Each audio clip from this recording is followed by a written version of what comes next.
Welcome to Momentum, your inside track to the strategies, mindsets, and the how they did it stories behind World Synergy's continued success.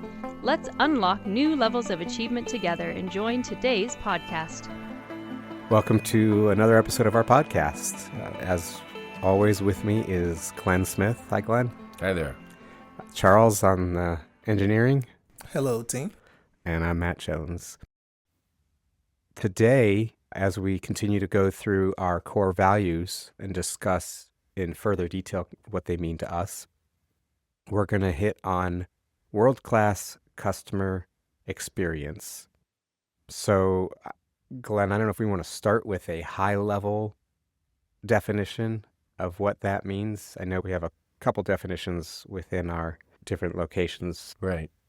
Let's just start where the name came from, the core value, which is in our name of our company, World Synergy. So when I named the company World Synergy, the concept was world-class customer experience, customer service, and it's always been paramount in my mind to have people that understand the world-class really can't be defined because it's always changing, it's always evolving. So I really love that title of world-class because it would force us to always improve. What is really world-class? What does that mean? And so 26 years ago, when World Synergy was founded, we used that in our name so people would always know what world meant. It always stood for world-class. And again, that's going to mean something different to every company and every individual, but the concept of it was that when you're dealing with people, you're trying to treat them the best that you know how in a somewhat consistent format, but also a unique experience. And so, in fact, Matt, we were talking earlier about our core value that originally we called it world-class customer service, and then in the past year, changed that name service to more of an experience, which they're somewhat the same, but experience was really just trying to make it more of a focus on a unique interaction with a client and not just providing a routine, this is the way we're going to handle a typical situation or an interaction with a client. Yeah, we wanted to really follow this flow and make it more in alignment with the Platinum Rule, and which we talked about last time, which is really about doing to them how they interacting with the client, how they want to be interacted with. And that ultimately is what provides that world-class customer experience, right? But we wanted to take it further than when you think of customer service, you don't necessarily think of that whole interaction with them, the whole experience that they have with World Synergy, and not just one person's interaction with them, but their interaction across the board with everybody they work with at World Synergy should be that next level that they're not even expecting in some cases. Yeah, I think it hits home. It hits harder that way. Yeah, I think that's another element to talk on or to speak to is creating that extra thing, that whatever that experience is for that individual. No matter where you go, what companies you deal with, there are some obvious answers in terms of who has the best world-class service or experience, whether it's Disney, whether it's a particular hotel, shopping mall, plaza, store, brand, whatever. There are some ones that stand out as these guys get it, they really care. As an example, we know this is an internal communication, but we were just at Pat O'Brien's the other day, the car dealership, and walking in, we never touched the doorknob. Someone opened the door for us before we even got to there. Yep. And they greeted us multiple times, multiple people, service guys, asking us if we wanted anything to drink or anything. And so some of that's trained, but some of that is also innate in the people that they hire. There's people that go the extra mile, and it comes across as genuine. So that's another part of the world-class customer service is you do have to care. You have to care about what the client's saying or what they're experiencing, and you got to have some emotional intelligence to figure that out. So while we have a lot of processes and we try to improve how we communicate, whether it's email, phone, whatever, we have some some standards that we use in our handbook. But at the end of the day, it's being thoughtful and listening and communicating with the client or person or vendor, whoever it is, and just really listening to what is going to make this interaction a little bit better than when it started. Absolutely. Yeah, and a lot of it is your character, right, and who you are. And I'm going to pick on Charles for a second, but something that he started doing, I noticed with clients, that is not in our handbook. It's not a part of a template that we've ever instructed anybody to do, is he would end his emails with, let me know how I can serve you. Let me know what I can do for you. And just that, the verbiage, the way it can sometimes sound silly, let me know how I can serve you, but it's true. How can I be of service to you? That is just who you are, Charles, right? Yep. That's your character, that's who you are, but it speaks to this core value of you want them to have this great experience working with us. And if there's anything we're missing, please let us know so we can step in and do that thing. Yep. And nobody told you to do that, did they? No, it's a premise of letting you know that I'm here and available for you. When I'm on client sites, a lot of times when people ask for help or something, they end up apologizing at first. I'm sorry I have to bug you, but, and my premise is, wait a minute, no, I'm here to serve you. I'm here to assist you. That is my literal job. That is what we're here to do, is to help engage with you and build you up. So how can I help build you up and take you to the next level of what you need to do to help your company, help your clients see the value of who you are and increase that? It's perfect. That is perfect. I think that also speaks to what you were saying earlier, Glenn, of world-class changes, even over time. I'm reminded of that SNL skit. What was his name? The IT guy. You had to call your IT guy, and he would come in and basically make fun of everybody for having problems and tell them how stupid they were for having to have an issue. So it used to be that, and that was a little bit stereotypical, but it was also true a long time ago of how IT people would actually act. And so the bar was so low that to take world class to that next level was, to me, I think, a very low bar of customer service.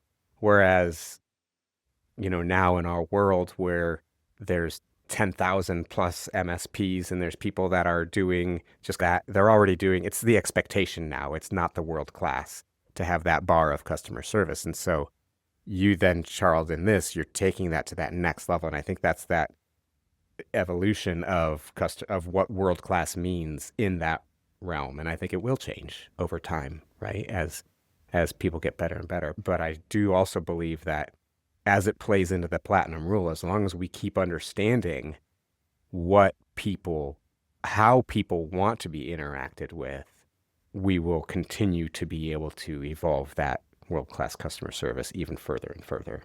Right. And it's not just about making it just a great, happy experience. Our goal here is to serve whatever service we're providing. So whether that's marketing, IT, ERP, building an application, the goal is not just to make it a happy experience, it's actually to get the result done. So it's got to be a combination of what do we do when we interact on projects and support to get the result that the customer ultimately wants. Having great customer service and a great customer experience gets you to that result because people are going to want to work with you in a partnership if it's a pleasant thing. No one wants to work with somebody that's a prima donna. And in the beginning of the company, across the board, doesn't matter if it was marketing or IT or whatever. There were a lot of prima donnas because a lot of the business people didn't know, and the people providing the service did know. They knew the terms, they knew the buzzwords, and they felt superior in those conversations and treated people poorly, unfortunately. And which is, again, another reason why we have core values. We're trying to find the right characteristic, the right disciplines, the right behaviors, so that when things do get heated, that you're going to rise above that and stay the course and provide great great experience as much as you can. And that ultimately results in helping the client achieve whatever they're trying to achieve. Mm-hmm. And if I can just interject, with what has changed in the business world, it is now more of a relatable relationship than just do the job, which I think is the difference maker now. Being able to not just do the job, but be relatable to the client or the person. Because what ends up happening is, and this was a stigmatism for IT all the time, you could do the job, but there was no real interaction and there was no real component where client felt, they didn't feel, for lack of a better word, stupid when it's all said and done, even if it was a simple task. By making it a more relatable experience, like we see in social media now and across the board nowadays, it allows us to have the interaction, which gives us leadway when we do have those tough situations with a client. Since this is internal, I know we talked this morning, Glenn, and I said I wasn't going to bring up this text, but I feel like this is where the conversation is going. I had texted Glenn this morning because I've listened to a podcast and was talking about the characteristics of what makes you a valuable person and employee. And I just think a lot of these we've even said now in the last 10 minutes here. If you want to be successful, these are the sort of things, the character traits that people need. And I think these embody a lot of what we are. And so they are, initiative, discipline, self-control, ambition, creativity, relational wisdom, vision, analytical skills, problem solving, insight, integrity, faithfulness, and steadfastness. And I think those exactly are what we look for in employees and what we should be striving to get better at, all of those. Some of those are easier than others for us, but we should look for where our weaknesses are and try to get better at those. So I just think it's a great list. Yeah. And another reason why we're doing these podcasts is to emphasize why these core values exist, why are they important to us as a company, so that all employees embody this and they really get it, because it's just not a name, it's just not a title. It's not a plaque on the wall, that we write or we put on the website. It's something we want people to embody. And what my hopes and desires of doing these is that employees will start to get the backstory of these core values and start to embody them even more than what we put on paper. And so what I hope to see in the next year is that our core values become even greater, because employees are looking at this, they're going through the EOS process, they're having their L10s, and they're looking at making change, and they ask questions of, how do I improve customer service? How do I make this better for our interactions with customers, with vendors? What do I need to do to make it better? What do I need to do when things don't go well? How do I get the feedback from our clients? We have lots of mechanisms where we put in place. As we all know, we have Crewhoo and several other tools that we're always asking for feedback. But sometimes you got to say it multiple times, multiple ways. You got to put it in an email signature. You got to put it in your voicemail. You got to put it in your communications with clients. You have to put it in at the end of a meeting. You have to put it in various places so the customer eventually gives you the feedback that's genuine. And they're not just saying something as a repetition to, hey, how are you? I'm fine. You? Good. Yeah. So there's no real interaction. Even as a parent, you learned to not ask your kids when they come home from school, how was school? Because they're going to get the same response. It was fine. I hate it. It was okay. You want to ask, hey, what was the best thing happen today? What was the worst thing happen?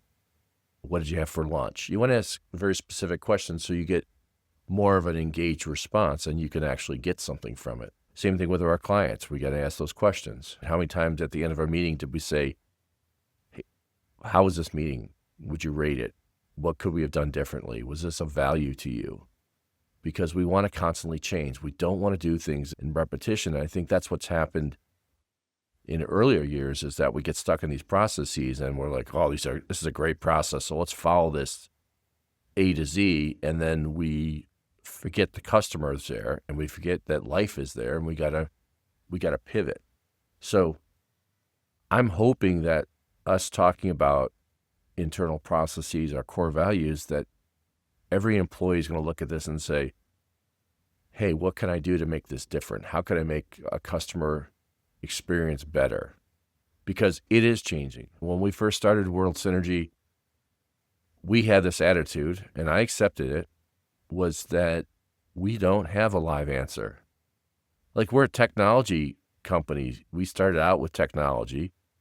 So voicemail, having a digital phone system, and allowing people to find who they needed to talk to and figure that out on their own. Having these phone queues was like that was the thing to do. If people want to talk to somebody, eventually they'll get there. Not making it a great experience.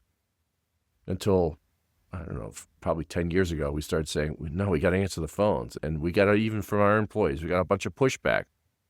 I don't want to answer the phone. That's just a waste of time. Just put them in my voicemail. I'll get to it. No, that's not great customer experience. People that are calling want to talk to somebody. I mean, go figure, right? And so we don't want to put them on hold. So we even monitor that. What's the answer rate? What's the resolution time to solve problems? So we look at all that stuff because it all plays a factor, right? How long do you talk to someone? How long are you working on someone's system and taking away from their business? When we're meeting with them on a marketing client, when we have our monthly meetings, what data are we providing them? What's valuable to them? And it's not all the same, but there's some consistency in the base of what we do. But then everyone's different. Some customers love email. Some customers love talking on the phone. So some people want to be on site, some don't. And even today, after 2 years of COVID, people are still saying, I'm fine having a virtual meeting. And then we get quite a few customers that are still old school and say, no, I want to meet in person, which is fine. We like it. We prefer it. Is it the most efficient driving somewhere? No, of course not. There's time to do that, but you gain efficiency in the communication and engagement. And again, that's world-class customer experience. Absolutely. I think you said it before, going back to experiences, what do we need to do beyond of what is being asked? And that's an individual thing, right? Everyone has their own traits of how they communicate, and some are more outgoing than others. So we as a company, we got to look at every employee and say, how do we help augment in some instances? In other instances, we got to maybe turn the dial down a little bit, because there are some people that just like to chat, right? I can't remember, Matt, who you're talking to, but you were talking about one of our employees a while ago, and he said after 30 minutes, he knows your dog's name, he knows your grandchildren's name, he knows where you went to high school. And that's not something that would typically happen on a call with myself. I'd get there eventually, but it might take a couple months, right? It wouldn't be in the first 30 minutes. And I don't know how you do that when you're on a support call and someone's having an issue, and somehow you get to that whole, hey, what's your dog's name? I hear it barking in the background. Yeah. The term that he always used was, I want to be a soft place for them to land when they call. Nice.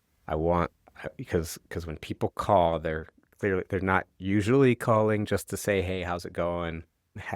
But they usually have a problem. And they're usually frustrated about the problem for whatever reason. Maybe they're blaming us, maybe they're not. But either way, they're frustrated. So we want to be that soft place for them to land while they're dealing with the issue. And that's how he thought about it. And that's how he always was able to. He also was a very personable person. But yeah. And I think, so another big key to that, and we talked a little bit about it on the Platinum Rule, but it really follows here too, is we need to be good listeners of our clients. And that might mean not giving them exactly what they're asking for, but reading into what they're asking for and give them what they need and what they're truly asking for. What I mean by that, it was a perfect example. This was a couple years ago. We had a client that I knew very well that was asking our team for a specific report that they wanted. They just wanted auto delivered to them every month. And I said, okay, so he's asking for that, and that's fine. We can give that to him, but that's not really what he's asking for. We need to listen to him and understand him and know what he's actually asking for. If he's asking for that report, it's because he doesn't either trust something we're doing, or he doesn't feel like we're able to give him the information in a timely manner. What's he going to do with the report when he gets it, right? And the answer was nothing. And so I told him, I said, we need to go back and we need to truly understand what he's trying to read out of that report. What is he trying to get out of that report? Because anytime somebody asks, just send me that report, something else is going on, right? And sure enough, we did, this was an employee who's no longer here, but they didn't really listen to me and they just sent the report. And he got the report and he's like, I can't really read this. I don't know what I'm looking for. And so we had to then have the conversation after the fact, as opposed to having the conversation ahead of a time and saying, hey, look, I know you want the report. Can you tell me what you're actually looking to do with this? What are you trying to do? And what is it that you're not getting right now that we can provide for you? Because I don't know that this report is going to give you what you're looking for. So I want to get you the right thing. It's not always just being a yes man and doing exactly what the client asks, because it's not always necessarily what they need and what they're truly looking for. They don't always know how to ask for what they're looking for. And so that's a big part of this, is being able to listen and not just react. That customer service and the customer experience isn't just about reacting to a client's request and just giving them what they want and moving on. It's understanding what they actually need, what they're trying to gain from that interaction, and providing that to them. And I think that's a fundamental piece of us as a company, is understanding the customer's need very specifically and not just reacting to it and just give them a response because they ask. Whoever he or she is, understanding the why behind it. We were on another call, Matt and I, and there was an individual across the table that said, hey, I take a lot of calls and I'm helping clients with this or employees with this. And we said, was that your preference? Is that a good use of your time? They said, absolutely not. I'd much rather have you guys take care of it for us. And at first blush, you might hear somebody say, oh yeah, I take care of those things. And then they would just move on, as opposed to saying, is that really a good use of your time? Is that something you really should be doing and want to be doing? Just like asking about that report. Why do you want the report? Because maybe they're looking for something very specific. And so it's important for us to understand and listen, as you said, Matt, to what really do they want? What's their ultimate goal? And not just take it as face value. And I think that's a tough part. We've been on some calls together, even long time ago, handling tech issues where somebody might have been down and we're listening to them talking about their servers are down, and then very specifically in a very short manner to understand, to get them back up, we don't need to get the servers back up. We just need to get this other device online so they can connect to the cloud and get up and running, as opposed to trying to fix the initial problem. It's how do I get their business back online quickly? Yep. And oftentimes it's not trying to figure out how do I fix it or how do I go through that barrier. It's how do I get around to get them back online, get them working, so then we can deal with that fire a little bit later. Absolutely. And that only comes from knowing them, knowing their business, knowing what's important to them. And again, that just falls in line with all the core values we have. Yeah. Yeah, and the hopes and desires of this is that when people hear this podcast and they listen to it, is that they're looking at ways of, and I think you used the word delight, how do you provide an exceptional experience, and how do we use it as a process or a mechanism where other people can use it and learn from it. And we don't have the answers to that. We just know that world-class customer experience is what we desire, and we're not on the front lines every day, so we don't necessarily know what that looks like. And as we said before, it's changing. The environment, the businesses in the last 2 years has changed drastically of what that looks like. And so last 2 years, we were, prior to that, going on site and talking and meeting people and having interactions, and now a lot of people are remote. So how do you make that experience better when they're remote? And it changes, and it's going to continue changing. And Charles, you talked about social media. There's good things and bad things about social media. There's good things and bad things about texting and communication. The generations that's starting to come into the workforce unfortunately is less prone to have a genuine interaction with somebody because they come up with their phone stuck to their face and they're not used to talking to people. They're not used to answering a call. They want to do a text message or some chat form, or now they're on their Oculus and they're, again, communicating back and forth. It's just so weird. It's such a different way of communicating. So how do we take that and get in front of it and say, how do we create a great experience using the new tools and the way the future generation wants to communicate with? Yeah. It's like you said, there's no one set answer that we're going to be able to create. The reason we don't have a very specific definition for what this is because it does change and we have to adapt to it. But I think the thing that helps to keep in mind is we really just want to, I like the term, meet them where they are, right? We want to meet the client where they are. If that means that they are somebody who they are remote, they don't want to come in, then we have to figure out how to meet them. Maybe not physically at their house, but we have to figure out how are we going to meet them where they are, right? Is that going to be a virtual meeting? But how do we make that virtual meeting engaging so that they're not just checking a box that they had a meeting, that it's truly a good experience for them on that meeting?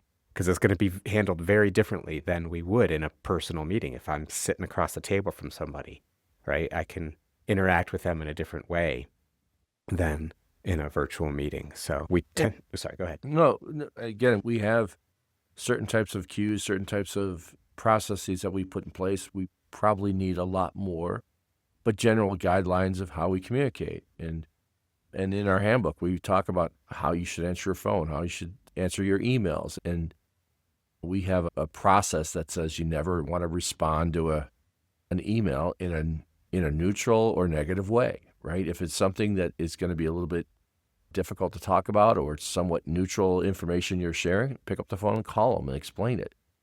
So often, I think today in how we communicate, if we don't put these things in place properly and teach people that when the message is difficult to explain or it's possibly going to be misinterpreted, you got to talk to them direct as opposed to putting in an email or text because it gets misinterpreted.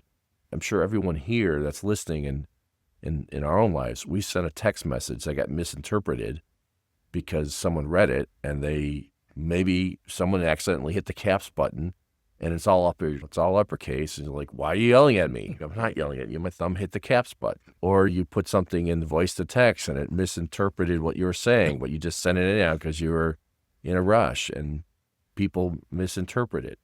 We're going to talk about some other core values later, but it's important to understand the message first. And if you have any questions before you act, make sure you understand what that person's asking for or what that person's saying. Because I can tell you many times in the past, I'll just say in the 26 years of business, I've asked people, hey, could you read this email? Because I don't know, what are they saying? Yeah. And sometimes I misinterpret. Actually, a lot of times I misinterpret. It's either worse or not as worse as I thought. It's just, you just don't know. And so sometimes you got to pick up the call and call the person and just say, I got your email. I'm a little confused. I need some help. Yep. And 95% of the time it wasn't what I thought. Sometimes it is, but you just want to make sure before you react to something. Absolutely. So to me, that's part of being, having great customer service. My last example is just from a recent movie I watched where someone was purchasing a product and it was sold by 10 feet and they only wanted 6 feet. And so they're like, I don't want to buy 10 feet because I only need 6 feet. I'll need the other 4 feet. So they only wanted to pay for that. The whole reference of that movie was just about how his mindset, how he grew up was pay for what I want and I don't want to pay any more. And the whole customer service experience was terrible. It was like, we only sell it by 10 feet, so you got to pay for the rest. Yeah.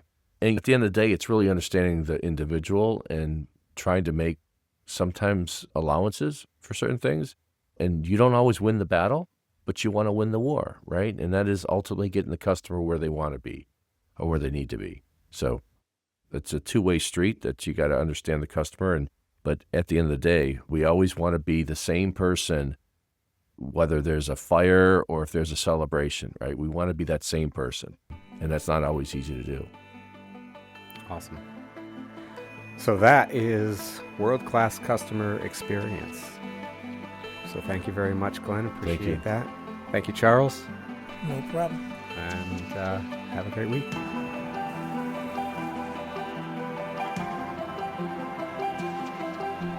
Thank you for joining us on Momentum today.